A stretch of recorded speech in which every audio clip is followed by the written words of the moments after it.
नवनवीन कीर्तन सोहळ्याचा आनंद घ्या आणि सबस्क्राइब करा गावरान तडका।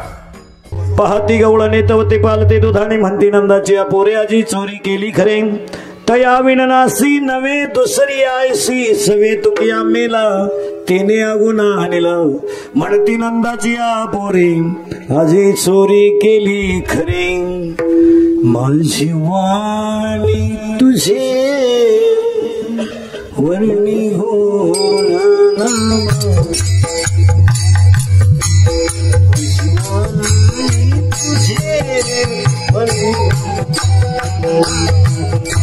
माझी वाणी तुझे वर्णी होणार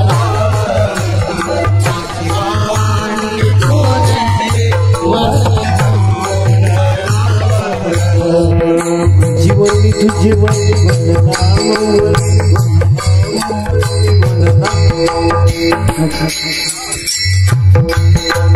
माझी वाणी तुझे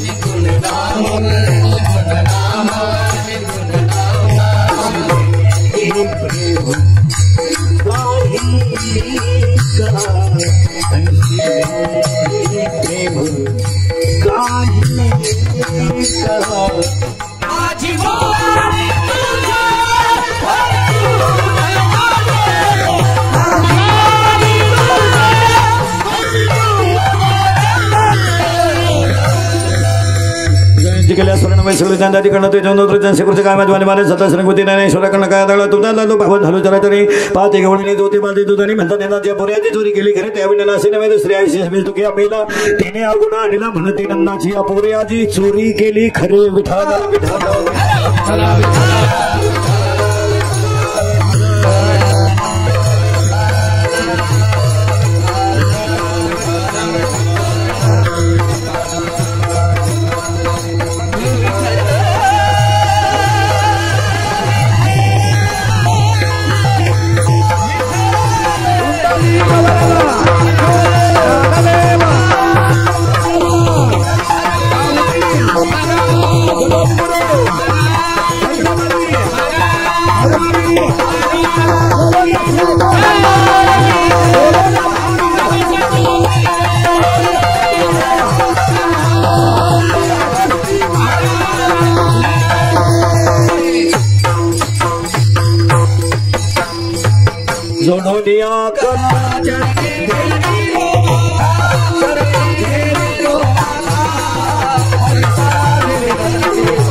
चोरी केली खरी प्रस्तुत संगे किती शिकतात आपले स्वतः परमेश्वर परमात्मा सोने तो सतत दुसरे तसे ते निवडलेला गवळण तुकोबा यांच्या गाथ्यातील गवळण प्रकरणातला अभंग 4थ्या अवस्थेतील गवळण आहे विठाला गवळणीला सुरुवात करण्यावेळी पहिला मुद्दा आहे तुकोबा यांच्या गाथ्यात एकूण अभंग संख्या आहे 4092 4092 अभंगामध्ये 125 अभंग आहेत मागणी पर राहिलेले जे अभंग आहेत ते नाथ वासुदेव पांगोळ एकाखडी सालोमालो निर्याणकाल गवळणी पाईक व्यभिचारी अभंग हिंदुस्थानी अभंग मायरची माठ ख्याल आरती संग्रह काला गवळणी आणि निर्याण काल अशी 4092 अभंगाच्या गाथ्यातली प्रकरणं आहेत गाथा तुमच्या पुढे असा मांडला ज्ञानेश्वरीत ओव्या आहेत 9300 ज्ञानेश्वरीत दृष्टांत आहेत 3500 आणि ज्ञानेश्वरीत अक्षर आहेत 1.25 लाख ज्ञानेश्वरीत 89 आहेत 9300, ज्ञानेश्वरीत दृष्टांत आहेत 3500 आणि ज्ञानेश्वरीत अक्षर आहेत 1.25 लाख. ज्ञानेश्वरीत अक्षर 1.25 लाख अक्षर असण्याचं कारण, ज्ञानेश्वरीत 1.25 लाख अक्षरच का? प्रारब्धामध्ये 3 प्रकार आहेत, उत्तम, मध्यम, कनिष्ठ. 14वा अध्याय असं सांगतो, रज, तम, सत्व, प्रकृती, साम. सत्व ते उत्तम, रज ते मध्यम आणि तम ते कनिष्ठ. 14व्या अध्यायात अशी ओवी आहे, रजगुण, तमगुण, सत्वगुण. आणि त्यामध्ये 3 प्रारब्ध आहेत, उत्तम, मध्यम, कनिष्ठ. प्रारब्ध उत्तमही असेल, प्रारब्ध मध्यमही असेल आणि प्रारब्ध कनिष्ठ असेल. रावणाचं प्रारब्ध उत्तम आहे, बिभीषणाचं प्रारब्ध मध्यम आहे आणि कुंभकर्णाचं प्रारब्ध कनिष्ठ आहे. तिघांनाही प्रारब्ध आहे. कुणाचं उत्तम असेल, कुणाचं मध्यम असेल, कुणाचं कनिष्ठ असेल. प्रारब्धानुसार आळंदीला थांबले, स्वप्न पडलं, स्वप्नात आलं तुझ्या घरी जो मुक्कामी आहे त्याला तुझी मुलगी दे. स्वप्नाप्रमाणे लग्न झालं, पण संसार सुरू झाला आणि संसार सुरू झाल्यानंतर ज्ञान हे वैराग्याशिवाय कधी टिकत नाही. 15वा अध्याय असं सांगतोय, विरक्ती वाचवणे ज्ञानाशी तगण्याच नाही. ज्ञान हे वैराग्याशिवाय टिकू शकत नाही. वैराग्य झालं आणि पत्नीला सोडून पती निघून गेले. पत्नीनं माझा पती परत यावा म्हणून आळंदीतल्या पिंपळाला 1.25 लाख प्रदक्षिणा घातल्या. 1.25 लाख आणि 1.25 लाख प्रदक्षिणा घातल्यानंतर पती परत आले. 4 मुलं जन्माला आली. त्यांची नावं इतकी सुंदर आहे, निवृत्ती, ज्ञानदेव, सोपान आणि मुक्ताबाई. उलट फिरा, ज्ञानाशिवाय निवृत्ती नाही, ते मिळवणं सोपं आहे, फायदा लगेच मुक्ती आहे. नावच पाहिजे सुंदर आहे. ज्ञान हे वैराग्याशिवाय टिकून नाही. संतांच्या नावाची यादी पहा कशी आहे, निवृत्ती, ज्ञानदेव, सोपान, मुक्ताबाई, एकनाथ, नामदेव, तुकाराम. अर्थ घ्या, निवृत्त हो, ज्ञान मिळेल, ज्ञान मिळवणं सोपं आहे, फायदा तुला मुक्ती मिळेल. तो देव एक आहे, त्याचं तू नाम घे, त्या देवाचं नाव तुकाराम आहे. नावच किती सुंदर आहे पहा. आता उलट ऐका, उलट ऐका. लाकडात अग्नी आहे, लाकडात अग्नी आहे, घर्षण कर. दुधात लोणी आहे, क्रिया कर. उसात साखर आहे, प्रक्रिया कर. तूच भगवंत आहे, साधना कर. त्यातल्या त्यातच आहे, त्यातल्या त्याच्यात. जसं आता उलट फिरत तिथं जागेवर 1.25 लाख प्रदक्षिणा घातल्या आणि 4 मुलं जन्माला आली. निवृत्ती, ज्ञानदेव, सोपान, मुक्ताबाई. मग माझ्या आईने केलेली साधना फळाला आली म्हणून मुलानं जी ज्ञानेश्वरी लिहिली तिच्यात ओव्या आहेत 1.25 लाख, अक्षर आहेत 1.25 लाख. आणि अक्षर असण्याचं कारण, जसं माळकऱ्याच्या प्रत्येकाच्या गळ्यात माळ आहे, जे वारकरी आहेत त्यांच्या. आणि 99% लोकांना माळकरी, बिगर माळकरी एकाच वाक्यावर गप करत्या, माळीत म्हणे 108च का. आणि याचं आपल्याकडे नॉलेज नसल्यामुळे आपण घातली बा. आता आजपासून तुम्हाला माळीत म्हणे 108 असण्याचं कारण सांगतो. कोणी भुकलं तुम्हाला बिगर माळकरी तर त्याला ही 3 कारण सांगून टाकायची. माळीत म्हणे 108च का. जगामध्ये टोटल तीर्थ आहेत 108, एक बाजू, म्हणून माळीत म्हणे 108. आता उलट फिरे बर का, माळीत म्हणे 108 कारण तीर्थ आहेत 8. मग माळीत एकूण तीर्थ किती? तीर्थ 108. पण 13व्या अध्यायात वाद आहे. 13व्या अध्याय असा वाद सांगतो की जगात तीर्थत्व नसेल, सकळ तीर्थाचे धुरे जी का माता पित्रे, म्हणजे आई वडील हे दैवत आहे, हे ज्ञानोबा राहायचं म्हणणं आहे.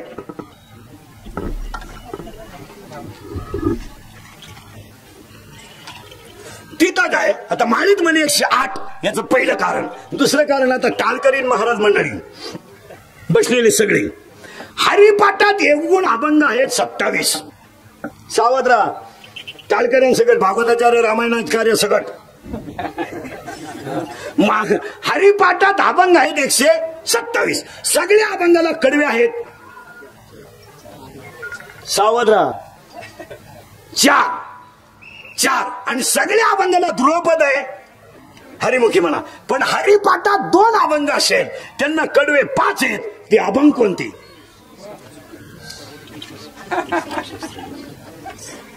काय समज येतो? फक्त पाठ करायचे. ऐका दोन्ही अभंग. संताचे संगती मनोमार्ग गती कडवे 5 आणि सर्व सुख गोडी शाही शास्त्र निवडी कडवे 5. बाकी सगळ्या हरिपाठाला कडवे 4. आजपासून पुन्हा खटके नाही. मग तुम्ही मला माळीत म्हणे 108 का? तर हरिपाठात हरी हा शब्द 108 वेळा आहे. हरी अख्खा हरिपाठ दुपारी येणे बाबडी खाली बसून निवंत थोडं उचका आणि बघा 108 वेळा हरी हा शब्द आहे. म्हणून माळीत म्हणे 108. 2 फायनल झाले. तिसरं कारण माळीत म्हणे 108 असण्याचं तिसरं कारण हे शरीर जे आहे हे 36 तत्वाचं आहे. 36. आता मोजायचे तुम्ही 36. मानेपासून वर इंद्रिय 5 आणि मानेपासून खाली 5. 5 36 करायचे बरं का. घोटाळा करा. मानेपासून वर 5 आणि मानेपासून खाली 5. वरच्यांचं नाव आहे ज्ञानेंद्रिय आणि खालच्यांचं नाव आहे कर्मेंद्रिय. 5 10 झाले ना. आणि त्यांना सगळं कंट्रोल करतो तो एकटाच आहे. त्याचं नाव आहे मन. मग आता एकूण किती झाले? 11. या 36 करायचे बरं का. मी पुढे गेलो तर तुम्ही मागे राहा, मी मागे गेलो तर तुम्ही पुढे राहा. 11 झाले. ते 11 जणांना 11 शत्रू आहे. 11 बाहेरून 5 आहे आणि आतून 6 आहे. बाहेरचे 5 लिहूनच घ्या नाव. शब्द रूप रस गंध स्पर्श झाले 5. आतले 6 काम क्रोध लोभ मद मत्सर अहंकार 5 11. 11 दुने 22 झाले. 22 झाले ना. आता राहिले किती? 14 राहिले. पंच प्राण आणि पंचमहाभूते पृथ्वी आप तेज वायू आकाश म्हणजे 22 32 आणि 32. आता किती राहिले? 4. याच्यात 4 देह. स्थूल देह सूक्ष्म देह कारण देह आणि महाकारण देह. 32 आणि 4 36. आणि हे 3 गुणाचं शरीर असल्यामुळं 36 गुणिले 3 108. एवढं जर तुम्ही डोक्यात थोडं कोणीच म्हणणार नाही माळीत म्हणे 108 का. माळीत म्हणे 108 का. तर त्याचं उत्तर असं. हे 3 कारण आहेत. आज कीर्तनाला घेतली गवळण माझ्या तोंडातला शब्द आहे चौथ्या अवस्थेतली. आता ते जाणकार वारकऱ्यांसाठी चौथ्या अवस्थेसाठी शब्द सांगतो. माझ्या तोंडातला शब्द गेला. ही गवळण कोणती अवस्था आहे? चौथी. बोलत जा. चौथी अवस्था आहे. जरा वारकरी बोलत जा म्हणजे तुमचंही समाधान होईल. 7वा अध्याय असं सांगतो. पहिला अर्थ जाणीचे, दुसरा जिज्ञासू जाणीचे, तिसरा अर्थार्थी जाणीचे, ज्ञानीय तो 4था. म्हणजे अर्थार्थी जिज्ञासू आणि ज्ञानी भक्ताचे प्रकार किती झाले? 4. मग आज कीर्तनाला घेतलेली गवळण अर्थ नाही, अर्थार्थी नाही, जिज्ञासू नाही. गेलं मामाला सगळं. अर्थ नाही, अर्थार्थी नाही, जिज्ञासू नाही, ज्ञानी आहे. म्हणून माझ्या तोंडातलं वाक्य आहे आज कीर्तनाला घेतलेली गवळण 6व्या अवस्थेतली. म्हणजे ती गवळण कशी आहे? ज्ञानी झालं ज्ञानी. आता उलट आहे का. ज्ञान जे आहे ज्ञान तर प्रत्येकाला आहे पण ते वाढवणं ज्याच्या त्याच्या प्रयत्नावर आहे. ज्ञान आहे. 6 वर्ष काही पोरं आनंदीत राहिले फक्त धोतारच नेसायची. आणि काही आवता मागं राहून काकडा पाठ केला. 9 मालिका आवत हाकणाराच्या 9 मालिका पाठ आहेत. काकड्याच्या 9 मालिका काकड्याच्या पाठ आहे आवत हाकणाराच्या. आणि सारखं तिथं राहणाराच्या हरिपाठवर फाटापाठ आहे. याचं कारण ज्ञान आहे पण प्रयत्न नाही. ज्ञान आहे पण प्रयत्न नाही. आणि ज्ञान हे प्रयत्नाशिवाय कधी टिकू शकत नाही. त्याला प्रयत्नच करावा लागेल. आता त्याला 3 गोष्टी सांगतो. कोणत्याही माणसाला मोठं व्हायचं असेल तर त्याला 3 गोष्टी लागतात. 1 प्रारब्ध उत्तम पाहिजे. हा सगळा खेळ कशाचा आहे? अन्न मान धन अन्न मान धेने अन्न मान धन अन्न मान धेने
जाणे बोले आणि भोगे जाणे केले कर्म पूर्व जन्मीचे. प्रारब्ध 3 प्रकारचं झालं. आता 3 प्रकारच्या प्रारब्धामध्ये पहिलं ज्ञान असेल पण प्रयत्न पाहिजे. आता 3 शब्द परत आहेत. प्रारब्ध उत्तम आहे, प्रयत्नही आहेत, प्रारब्धही आहे आणि प्रयत्न आहेत. पण कुणाचा तरी आशीर्वाद नसेल तर प्रारब्ध उलट फिरतं. उत्तर आतापर्यंत जगाच्या इतिहासात रामाला वनवास होता, हा किंवा नाही. कंस कृष्णाला होता, संतांना होता, शेतकऱ्याला होता, व्यापाऱ्याला होता, सर्व्हिसवाल्याला होता, महाराज लोकांना होता. पण एक माणूस या जगात असा होता आतापर्यंत त्याला वनवास नव्हता, आमदार.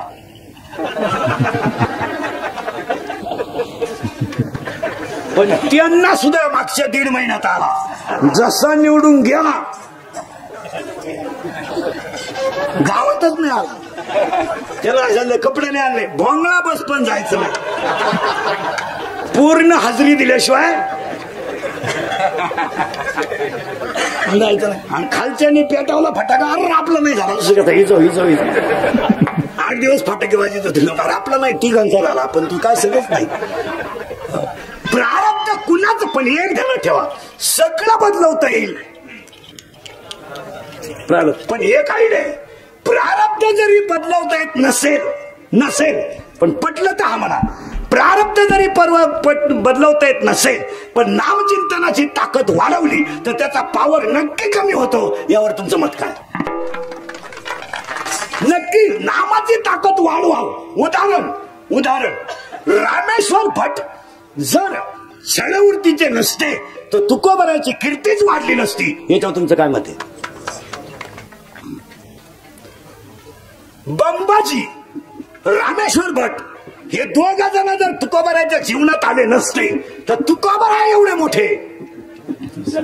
विसोबा क्षेत्रासारखा कपटी पठ्या जर माऊलीला भेटला नसता. माऊली आणि कधीही ध्यानात आपल्याला नाव ठेवणाऱ्यांची संख्या वाढली पाहिजे. नाव ठेवणाऱ्यांची संख्या जर तुम्ही कमी केली तर बावटपणा होईल. आपलं कुटाला करणाऱ्या लोक जितकं जास्त कुटाला करतील तितके आपण मोठे होत असतो. हा सृष्टीचा नियम आहे. तुकोबाराच्या गाथ्याची किंमत दगडाला कळली पण बंबाजीला आणि रामेश्वर भटाला कळली नाही. कळली ती कुणाला? दगडाला. मग दगडाला किंमत कळेपर्यंत तुकोबारायनं एकच केलं, देह जाऊ अथवा. तुकोबारायची जी कीर्ती वाढली ती नामचिंतनानं वाढली का खुनशीनं वाढली? नामचिंतनानं. मग तुम्हाला मोठं व्हायचं ना, मंत्रच. काही गोष्टी ठोक असतात, ठोक. त्याला चायलं नाही, ते फक्त तेवढ्या पुरतं तेवढं करायचं. तुम्हाला जर घरातून लवकर बाहेर पडायचं असेल ना, घरी लवकर, आणि फास्ट मध्ये जर चहा प्यायचा असेल ना, चहा तर होत नाही लवकर, पण व्हायचं असेल ना, एकच वाक्य म्हणायचं बायकोला, एकच. ती एकच म्हणायचं, दुसऱ्यांदा म्हणल्यावर मी आला होतो. फक्त एवढंच म्हणायचं, काल आलता तो भावाचा फोन, झाला चहा.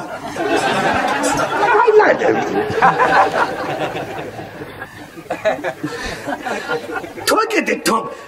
कधी त्याला द्यायचं? काही गोष्टी अशा ठोक आहेत. इथं ज्ञान जसं वाढवायचं असेल, वाक्य फायनल करा, ज्ञान तुम्हाला वाढवायचं असेल तर समाजाने तुमची निंदाच केली पाहिजे. जितकी निंदा कराल तितके तुम्ही मोठे व्हाल.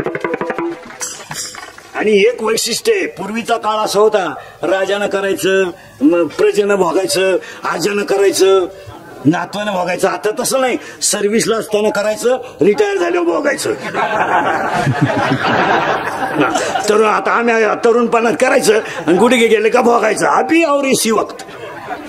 आता तसं नाही, आता क्विक ऍक्शन, इमिजिएटली. अभी और इसी वक्त. सकाळी करणे, दुपारी मजा आणणे, सायंकाळी भोगणे. आता नाही, पहिलं तसं नाही. एकाच वाक्यात उत्तर सांगतो भोगणं कसं असतंय. रामाचा बाप दशरथ, एकच वाक्य आहे का म्हणजे पुढे सरकायला. रामाचा बाप दशरथ हा महाराज मंडळी रामायणकार, त्यांना माहित नसेल. रामायण ज्याच्या पाठ आहे त्याला माहित नसेल. किती ग्रंथ वाचा तुम्ही, पण रावणाचं वय कोणी सांगा. फक्त वाचा किती ग्रंथ, मरस्तोवर वाचा.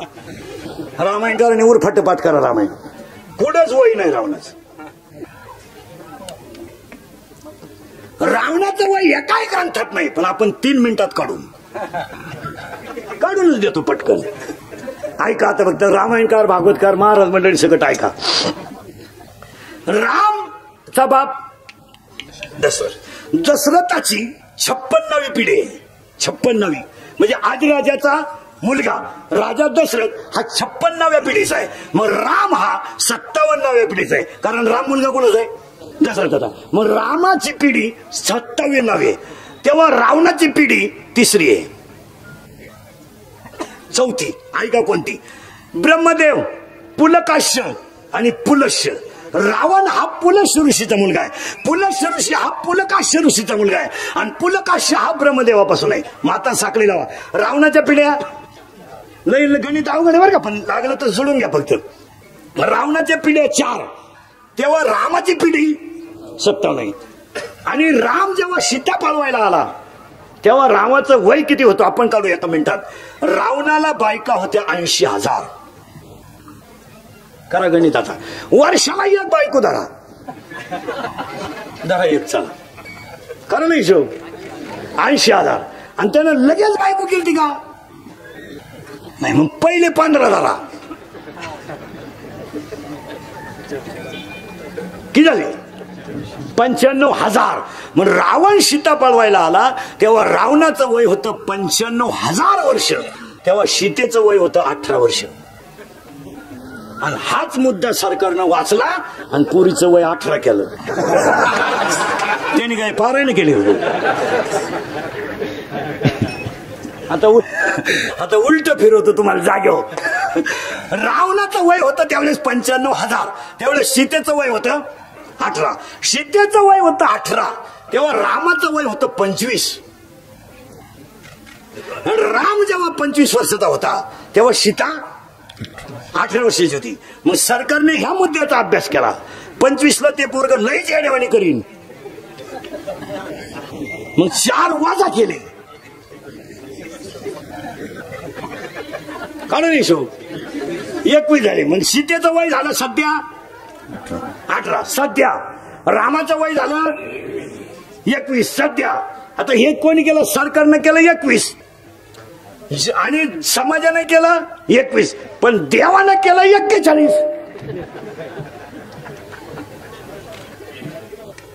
हा म्हणजे उलटा फिरायचं. थोडंसं किचकट आहे पण फिट आहे. रावणाचं वय होतं तसं इथं सांगतो. तो एकच मुद्दा सांगतो पुढे सांगतो. मला शब्द सांगायचा होता, शब्द आपला फापलायचा नाही बरं का. प्रारब्ध कोणाचं कधी बदलवता येत नाही. उत्तर ऐका. राजा दशरथ मृत्यूशयीवर पडलाय. राजा दशरथाचं डोकं बायकोच्या मांडीवर आहे.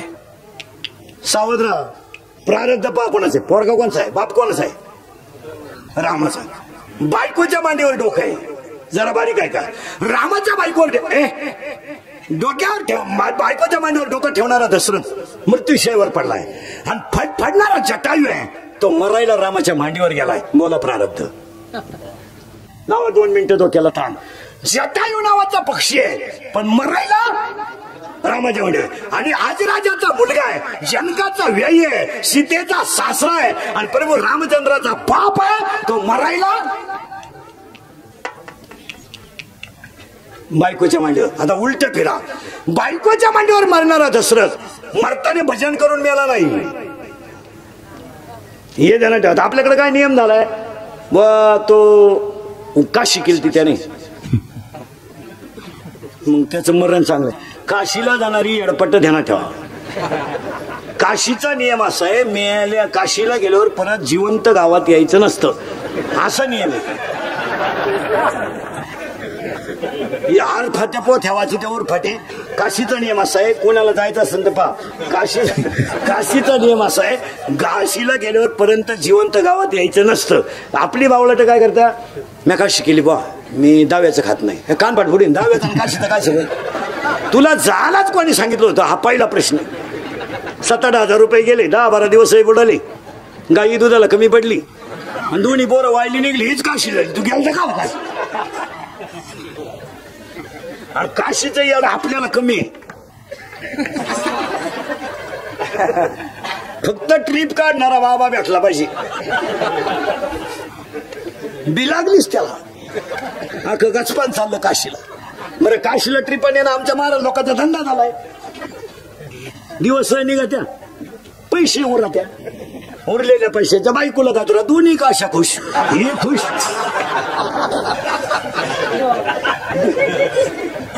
काशी खुश असं ते.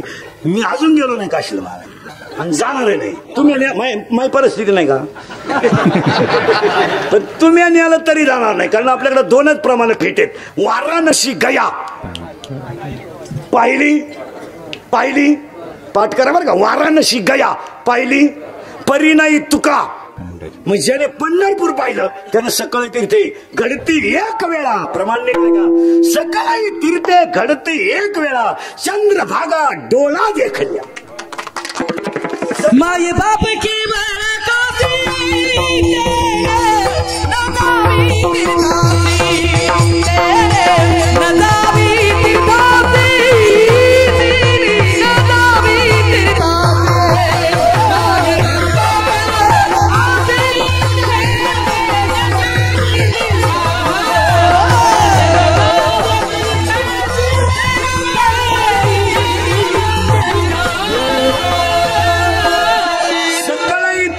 घडती एक वेळा चंद्रभागा डोळा देखलिया. पण पुढचं प्रमाण वार करी.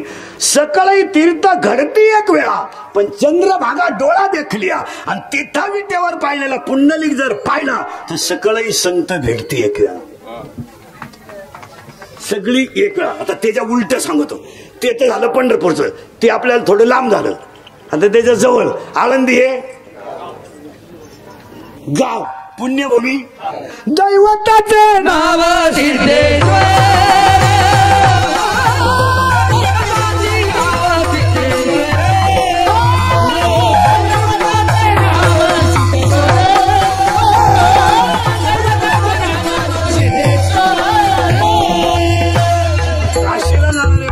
काशीला जाणाऱ्या माणसाने आता एक शिवी दिली असेल मला. याच्या काय बापाचं गेलं तर त्यांच्यासाठी प्रमाण आपल्याकडे ओव्या बिव्या पाठपर्यंत घ्यायच्या पीठ. 12व्या अध्यायात अशी ओवी आहे. मोक्ष देऊन उदार होय कीर काशी. मोक्ष देऊन उदार होय कीर काशी. शरीर तये ठाई वेच केजे. ज्ञानोबरायची ओवी ती बोगच गेली नाही. द्वादशी आहे. पण आता वारकऱ्याला माझ्याकडे आल्यावर एक अडचण झाली असेल सगळ्यांची. ती सोडून टाकी. तो पहिली आम्ही उपवास सोडावा किंवा नाही. ज्यांना काल होती एकादश त्यांना आज आहे सोमवार. मग करावा काय हा 90% बसणाऱ्यांच्या डोक्यात प्रश्न आहे. लबाड बोलायचं नाही. तो प्रश्न मी एका मिनिटात मिटवतो. माळकऱ्याच्या घरी जेवल्यावर सोमवार कधी सोडा चालतो.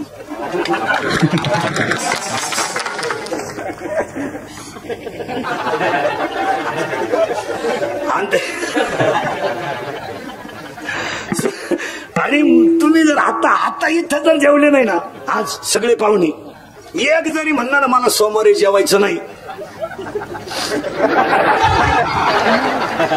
सोमवार घडूच शकत नाही.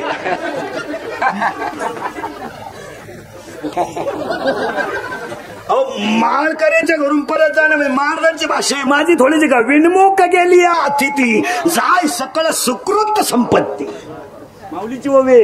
घरातून कोणत्याही घरातून बिगर पाण्याचा जरी माणूस गेला तर त्या घरातल्या पुण्याचा संचय घेऊन जातो.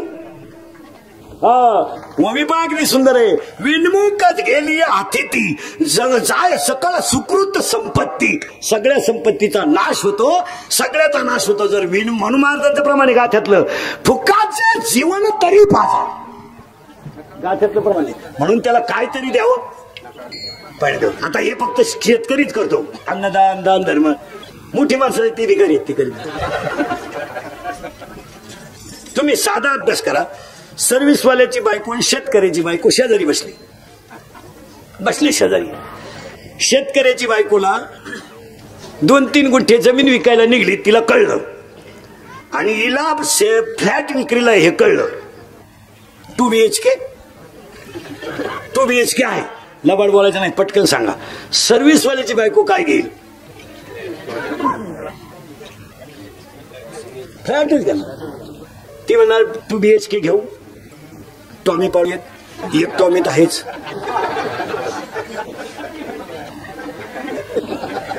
एक टॉमी तर आहेच, एक टॉमी घेऊ, एक टॉमीला बरमुडा घेऊन दुसऱ्याला सकाळी घेऊ, आणि दोन्ही टॉमी 5 वाजता फिरायला नेऊ. नोकरीवाल्याची बायको म्हणेल, शेतकऱ्याची बायको काय म्हणेल माहिती का? अख्खा गळा रिकामा झाला तरी चालेल, तो परत होईल, कारण मला सगळं मिळेल. एवढी विचाराची मोठी पातळी कोणाची? आणि आजही दान धर्म कोण करतोय? आपल्याकडे आता लोक स्वयंपाक करताय, पुन्हा मुंबई शहरात लोक स्वयंपाक करताय, नोकरीवाले स्वयंपाक नाही करते. करतील कसे? जी करून आणली तिला येत नाही. मग आता तुम्ही पहा, पुन्हा मुंबईला मारा डायरेक्ट 6, 7:30, 7 वाजता चपातीचे पॅकेज मिळतात आता डायरेक्ट. नवरा बायको असेल तर 6, मग तिला स्कूटीला किक मारायची, 6 चपात्या घेऊन यायच्या, तर हा खिलारी पार्सल घेऊन येणार. हे सोपे बेबक नाही करते. हे तुम्ही आजही पहा, शेतकऱ्याच्या बायकोला चहा ठेवायला तांब्या भर पाणी डायरेक्ट पातेल्यात होती ती, म्हणून ते उरू नाही तर कुत्रा पिऊ. तिला काय नाही, हे हलकट तशा नाही.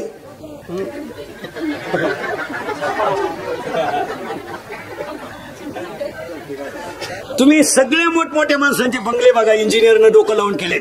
किचनचा ओटा आणि नवरा बसण्याची खिडकी इक्वल रेंज मध्ये कोणता इंजिनियर पाहतो? कोणतं कन्स्ट्रक्शन असेल तर असो, कारण ते चहा करताना ते आवडली देत नाही आपल्यासारखे. आपण शेतकरी काय म्हणतो? चहाड्यावर आहे, वजन असतं त्याचं ऐकतात, हे आताच नाही करत.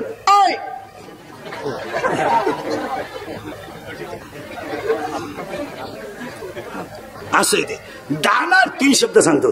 शरीर शुद्ध होईल स्नानानं, मन शुद्ध होईल नामानं, चित्त शुद्ध होईल ध्यानाने, आणि धन शुद्ध होईल दानाने. दान करा दुप्पटच होणार, दान करा दुप्पटच होणार. फक्त त्या दानात एक वैशिष्ट्य आहे, दान करताना ते जर घामाचं असेल तर दुप्पट देतं. आता हे नंबर 2 करणाऱ्याने जर सत्याला पंगत घातली, खाणाराची बुद्धी भ्रष्ट होती. मग जेवढे कार्यकर्ते प्रचाराच्या काळात बाहेर जेवतात, त्यांची सगळ्यांची किंमत घरात शून्य आहे. कारण ते बाहेरचं अन्न खाऊन त्यांच्या बुद्ध्या. आता आमच्यासारखे रात्रंदिवस पडत, आमच्याकडे तुम्ही करगुटा तुटस्तवर जेव्हा ढेकूर सुद्धा येणार नाही का? रुपया घामाचा आहे. तुम्ही जेव म्हणून मी एवढं फाईन लावून राहिलो तुम्हाला.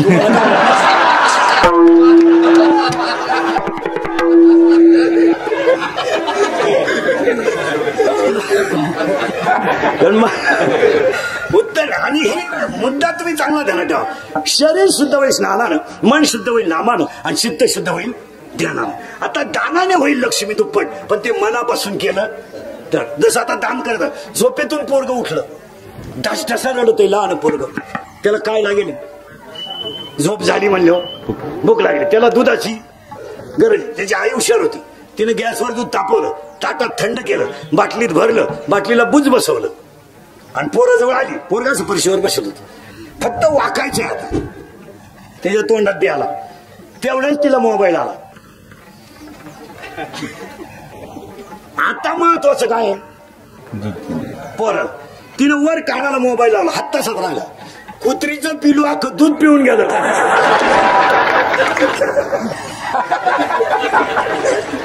ती वर बोलत राहिली, हिचा आलडून जुलाब झाला त्याला. कुत्रीचं जोगून तिच्या पशीच फिरायला लागलं. याला उत्तर आहे, भारताची भाषा आहे, आपली नाही. प्रत्येक वाक्याला पुरावा. 15वा अध्याय. मन, बुद्धी, चित्त आणि अहंकार हे चतुर्विध चिन्ह अंतःकरणाची. कोणतीही गोष्ट चित्त लावून करा, यश येणार. फक्त काय ओतलं पाहिजे त्याच्यात? जीव ओतला पाहिजे. आणि जीव ओतण्यासाठी ती गवळण आहे, ती ज्ञानी आहे. पहिला मुद्दा संपला. गवळणीचा भावार्थ पटापटा सांगतो, म्हणजे तुम्हाला 3-3:30ला मोकळं करतो.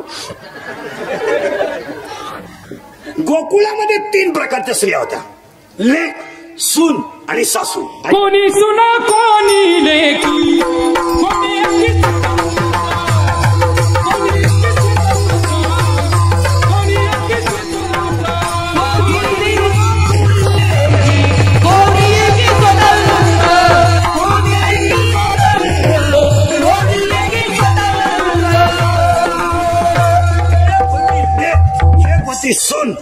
होती, 2 भाग पाडायचे बरं का, अंतरंगाने सर्वसामान्यांसाठी बाह्यरंग आणि फिट वारकऱ्यांसाठी अंतरंग. म्हणजे कोणी तसं जायला नको. अंतरंग. गोकुळामध्ये 3 स्त्रिया होत्या. पोरगी बापाच्या घरी आली, गावात सप्ताह होता, तिला कळलं, ती कीर्तनाला निघली. कुणाला विचारायची गरज आहे का? नाही. ती कोणाच्या घरी? बापाच्या घरी. मग ती स्वातंत्र्य आहे का पारतंत्र्य आहे? स्वातंत्र्य. दुसरीनं सगळं आवरलं, शेळ्या बाकऱ्यांचं आवरलं, कोंबड्यांचं आवरलं, घासही कापून ठेवला, 2 भाकरी टाकून ठेवल्या, सुलई इजून ठेवली, सगळं करून ठेवलं, साडी बदलवली, मेकअपही केली आणि कीर्तनाला निघली. कुठे चालली ग? कीर्तनाला. भांडे तो बाप का शिंगा फिरली माग. कोण आहे ती? सून. सगळी तयारी केली पण जाण्याचं स्वातंत्र्य. आणि तिसरी सप्ताह बसला तशी मांडवतच होती. सासू. मग एक होती लेख, एक होती सून आणि एक होती सासू. 15-20 वर्षापूर्वी आपल्याकडं नवरी नवरदेवाच्या घरी जायला निघली आणि जाऊन आली का परत जायची, तो पाठी द्यायची. पाठी पाठी पाठी ती मूळ पाठी असायची. तेव्हा पुरणपोळीन भजी द्यायची. पूर्वी महिलांना पोळ्या यायच्या, त्याच्यामुळे पोळ्या द्यायच्या. आता पोळी वारली, आता तिची मावस बहीण उठली. पुरी पुरी पुरी. आणि ती निघाल्यानंतर ती पुरीची आई म्हणायची, पोटभर खायचं, दणकून काम करायचं. तक्रार जर आली तर तू येईन मी. हा कोणाचा सल्ला होता? आईचा. या 10 वर्षापासून पुरीची आई डायरेक्ट पुरीला सांगती, एखादा महिना बघ, सगळ्यांचा अंदाज घे, नाही तर पाहुणा इकडे घेऊन ये, कांदे वाटणं करीन. 80% नाही महिलांनी एका मिनिटात कबूल व्हायचं माझ्या पुढं. कीर्तनात असलेली कोणती बाई अशी आहे का तिच्या पुरीचा तिला 4 दिवसापासून फोन नाही, फक्त तिने बोटवर करा, सत्कार करतो मी. कोणी करायचा. आता आज मला पाकिट नाही, तर पाकिट आहे तुम्हाला दिला.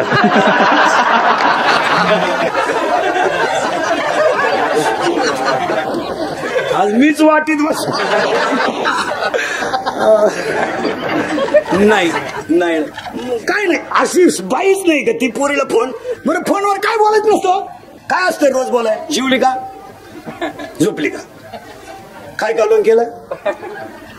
ते कुठे गेली? ते गेले मिलिटरी.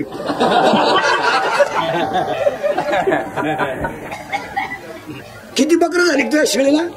ती म्हणली 3. बया मग 1 कुठं पेन? तुला फरायचं काय?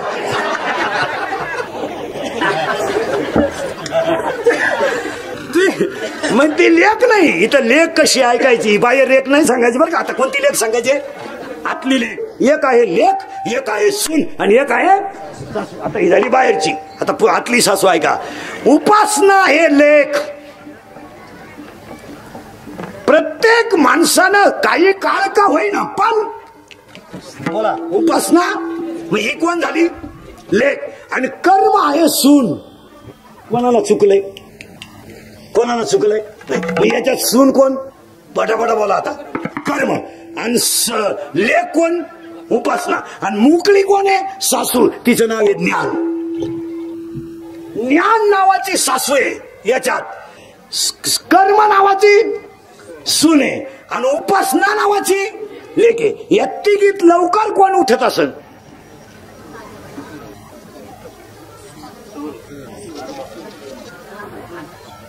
कर्म उठल असं शक्यच नाही.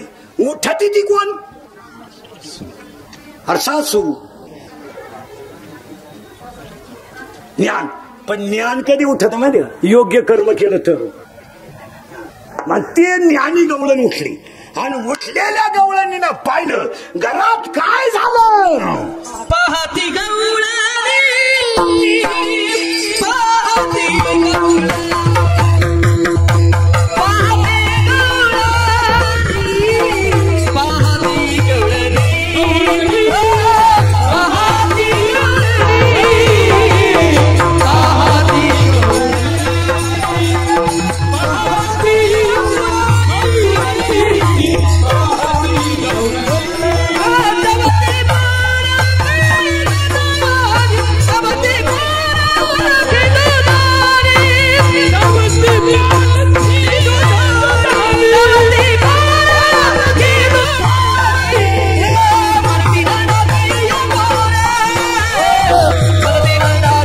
या पोरे वरती नंदाची या पोरे वरती नंदाची या पोरे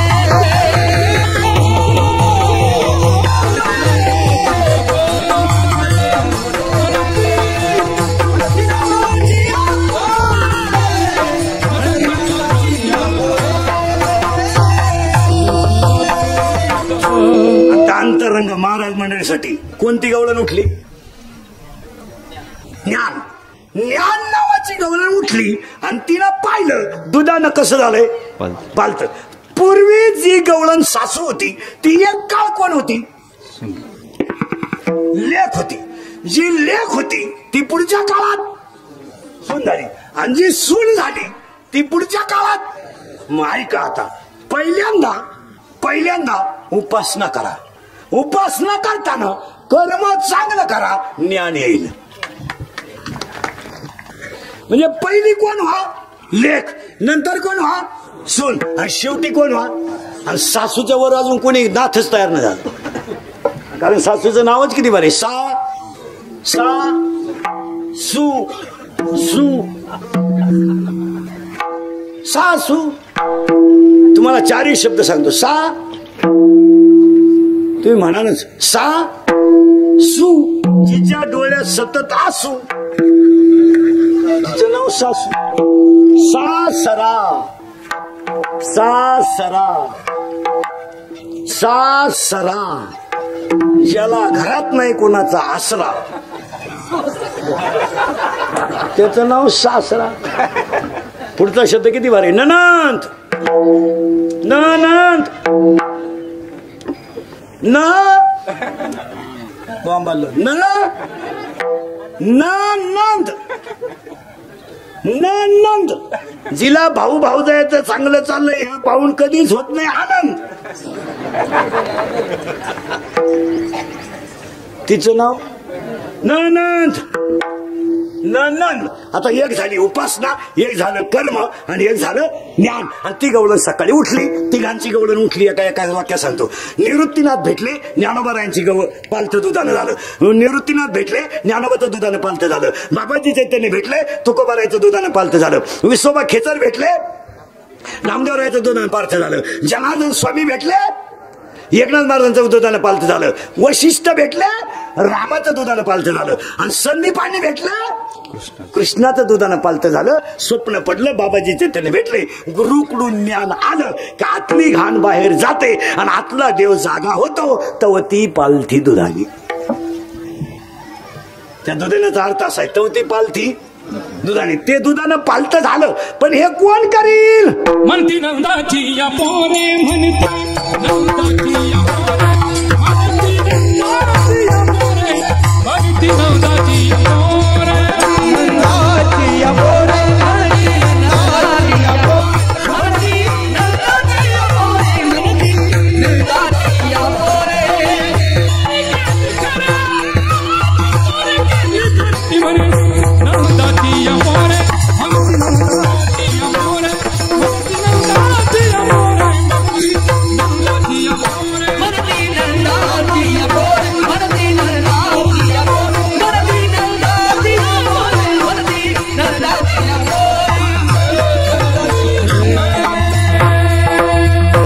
नंदाची या पोरे पोरे. पण त्याच्यात पुढचा शब्द आलाय आजी.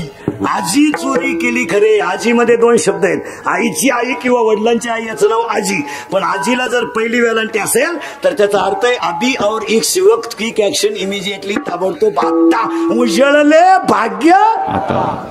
म्हणजे बाबाजी चैतन्य भेटले, भाग्य उदयाला आलं.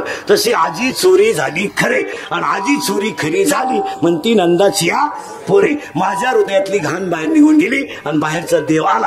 आता बाहेरचा देव येण्यासाठी आतली घाण गेली पाहिजे. आणि ते जाण्यासाठी ते सप्ते बिप्ते दान धर्म आता आपण 20 वर्षापासून सप्ताह करतो. आता मी एकटा काय करतो त्याच्यात वांग म्हणायला. आता हे कुणामुळे होतंय तर सगळ्यांमुळे होते. सगळ्यांमुळे होते. पहिली गोष्ट म्हणजे 20 वर्षामध्ये या परिसरातल्या जेवढ्या वस्त्या आहेत या सगळ्या वस्त्या त्या पाहुण्यांची वर्दळ सहन करतात. हे त्यांच्यामुळे होते. एक. दुसरी गोष्ट, माईकवाला बदलायचा म्हणला तर बदलत नाही. यंदा म्हणलं दुसरी माईक सिस्टीम लावायची. तो म्हणलं माई फक्त चूक सांगा, रुपया देऊ नका. आचारी आता हे 20-20 वर्षाचे लोक आहेत मंडपाला. आचारी हे जेवढे वाजत होते ना, एकाचा माझा कॉन्टॅक्ट नाही.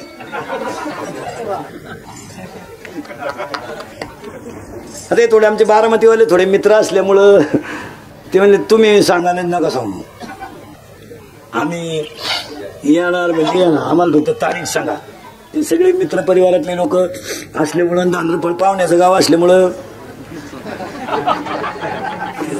बाकीचे सगळे झाले. हे ना महाराज, हे फक्त कशामुळे होतं? हे आपल्यामुळे होत नाही, हे आपल्याला सगळ्यांवर प्रेम करणाऱ्या लोकांमुळे होत आहे. आता विचार करा, माझ्या समोर जेवढी बसलेली माणसं आहे ना, एकही माणूस असा नाही का तो 4 चाकीत आलाय त्याला 2000चं 8 डिझेल लागलंय, असं एकही नाही. मग मी आयुष्यात काही नसलं कमवलं ना महाराज, फक्त एवढं जे कमवलं ते मंडपात बसवलं. आता मंडपात जे बसवलं ते मी कमवलंय. आता फक्त एकच इच्छा, मी आहे तोपर्यंत तुम्ही माझ्यावर असं प्रेम ठेवलं, ही आपली श्रीमंती. बस याच्यापेक्षा आम्हाला तुमच्याकडून काय घ्यायचं?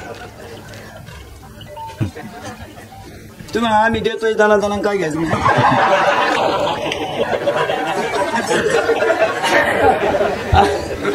नाही, तुम्ही द्या अथवा नका देऊ, पण सगळं मिळवणं सोपं आहे. सगळं माणसं मिळवणं सगळ्यात अवघड आहे. सगळं कमवू शकता, सगळं. काय लागतं काय कमवायला?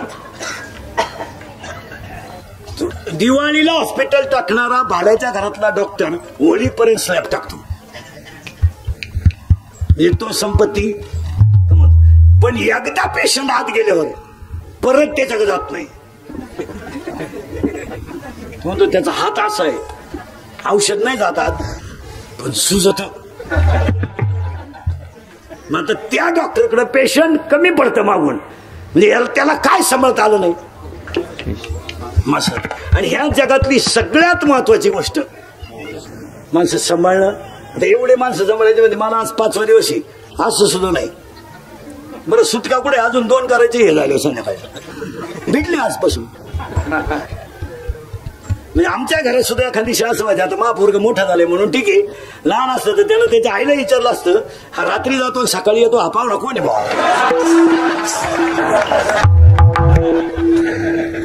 त्याला आता कळतंय बाबा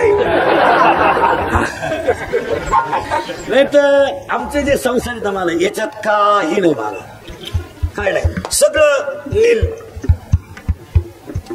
कोणचं काय झालं माहितच नाही. मराठीत एक म्हणे, उठली चिंता तोच धंदा, काय नाही महाराज. पण एक आहे महाराज, त्याच्यात जे समाधान आहे. आज फक्त मी तर शेवट सांगतो तुम्हाला की तुम्ही आतापर्यंत जेवढं 20 वर्षात प्रेम ठेवलं तेवढं जरी ठेवलं, आज शेवटपर्यंत ठेवा, एवढेच ईश्वरीकडे प्रार्थना. बाकी संपत्तीचं काय होईल? 80% कीर्तनकारांची पोरं क्वार्टर पेतात, 100% भजन्यांचे पोरं खराब आहेत. बाप पहाट बसून देवळात बोंबलतो, तुझे निढळी कोटी चंद्रप्रकाशी, कमला नयना हरीचे वदनाशी. त्याचाच पोरे आला काळ्या पिशीत मटण घेऊन. मग त्याचा बाप म्हणतो, उभा राहून या काय हलवितो बाप रखुमादेव भरला पोऱ्या मागून. मग बाप म्हणतो, पिवळा पितांबर काय दिली पोऱ्याला बापाच्या ठोण्यात. मग बाप म्हणतो, विठोबाचे राज्य कृष्णदास मग आला आमच्या बोकंडी, येऊ विठाबाई.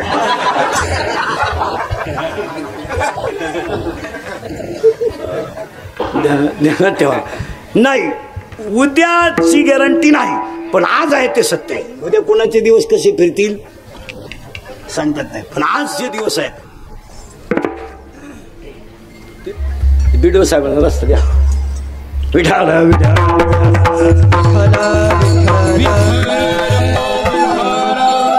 फक्त आजच्या काळाच्या कीर्तनात एकच आहे, हे आहे आपले संबंध असे शेवटपर्यंत असावे. तुम्ही आम्हाला भरपूर दिलंय, आम्ही तर तुम्हाला काही दिलं नाही, पण तुम्ही आम्हाला जे भरपूर दिलं ते असंच पर्यंत टिकावं. आपल्याला गावच्या वतीनं सगळ्या पाहुण्यांचा सत्कार वित्कार करणं योग्यच आहे. त्यामुळे कीर्तन लांबवण्यात काही अर्थ नाही. 2-3 मिनिटांमध्ये सगळं एकदा प्रेमानं भजन करा.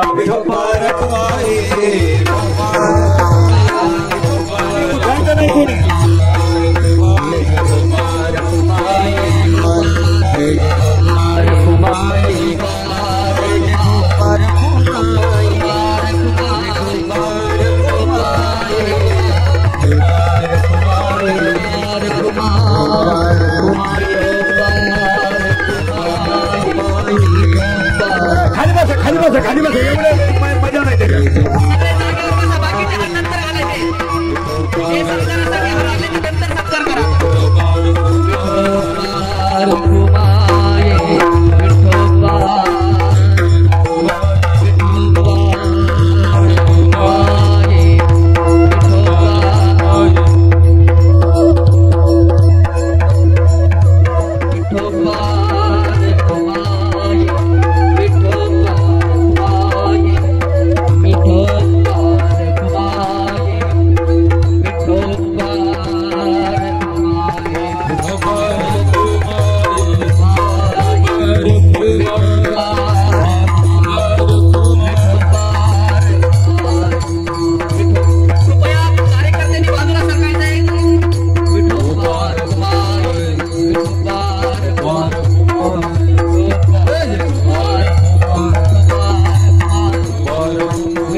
कंठी धरिला कृष्ण मनिया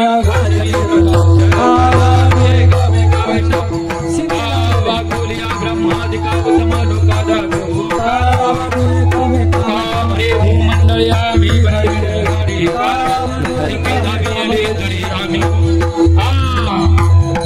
भारी दोही करे मुख पचरोनी करे आबहाच्या धरागारी दोही का म्हणे हाची ठोकानी गणे तुम्ही भरे दोही करे मुख पचरो आज करूनी आरती आज करूनी खाली बसा कोणी उठू नका. पुण्यवंत तुम्ही आज पुराले नावाचा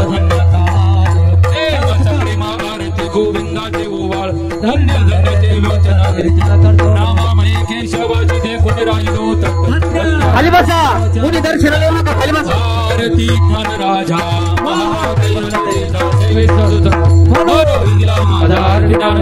लोकले ज्ञान जगी जनाती कोणी अवतार पांडुरंग ठेवले जाणी आरती महाराज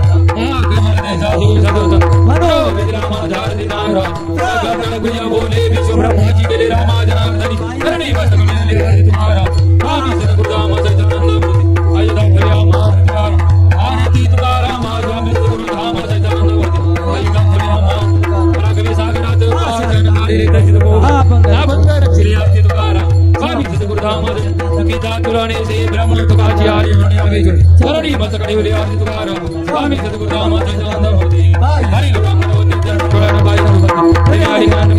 हिच व्हावी माझी आज जन्म पंढरीचा वार संत संगे सर्व काळ पंढरीचा वार करी चंद्रभागे स्नान पंढरीचा वार करी मागणी गज प्रति आहे या संतास निर्विहेची मजदे तुका म्हणे आता उदार या संतास निर्विहेची मजदे ज्ञानदेव तुका